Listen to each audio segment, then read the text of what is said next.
President Trump touched down in Switzerland early Thursday, where he intends to bring his "America First" message to a skeptical, and possibly hostile, gathering of global political and business leaders at the annual World Economic Forum in Davos. Trump, much of whose base back home views the meeting as a conference of global elitists, is expected to meet with world leaders, attend a reception, host a dinner for European business executives and give a keynote address Friday.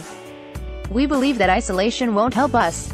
We believe we need to cooperate, that protectionism is not the answer." German Chancellor Angela Merkel. Trump should not expect a warm welcome after spending much of his first year as president pushing the pro-America agenda, in rhetoric as well as trade policy. Even before his arrival, world leaders signaled veiled displeasure with the American president's policies. German Chancellor Angela Merkel, in her address Wednesday, warned of the dangers of protectionism, and her French counterpart, Emmanuel Macron, spoke of a shared framework and shared responsibilities among nations. "We are seeing nationalism, populism and in a lot of countries a polarized atmosphere," Merkel said Wednesday, in a speech at Davos. "We believe that isolation won't help us. We believe we need to cooperate, that protectionism is not the answer. Have we really learned from history, or haven't we?" said Macron. "If we aren't able to agree a standard of international cooperation, we will never convince the middle class, the working class, that globalization is good for them." In his keynote address, Indian Prime Minister Narendra Modi named protectionism as a key global challenge, along with climate change and terrorism. Merkel took a thinly veiled swipe at Trump before his arrival. Trump also offended many from the African delegation, with his alleged recent off-the-record comment disparaging whole countries, a remark that was purportedly aimed at Haitian nations in Africa. That has sparked speculation that some may walk out on Trump's address, a prospect raised by business leadership. South Africa CEO Bonang Mahala in an open letter.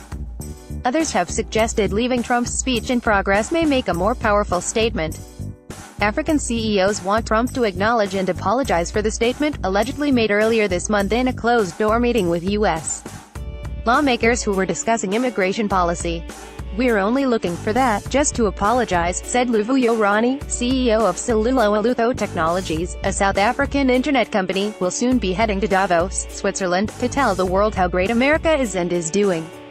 Trump tweeted before his trip, "Our economy is now booming and with all I am doing, we'll only get better. Our country is finally winning again." Macron has also called for more globalist policies in recent days. The White House has been careful to communicate that "America First" does not mean America alone, but whether that message is getting across to global allies remains to be seen. Yet, he comes to the globally minded conference days after signing new tariffs to boost American manufacturers. He is expected to tout the booming economy and recent tax cut legislation.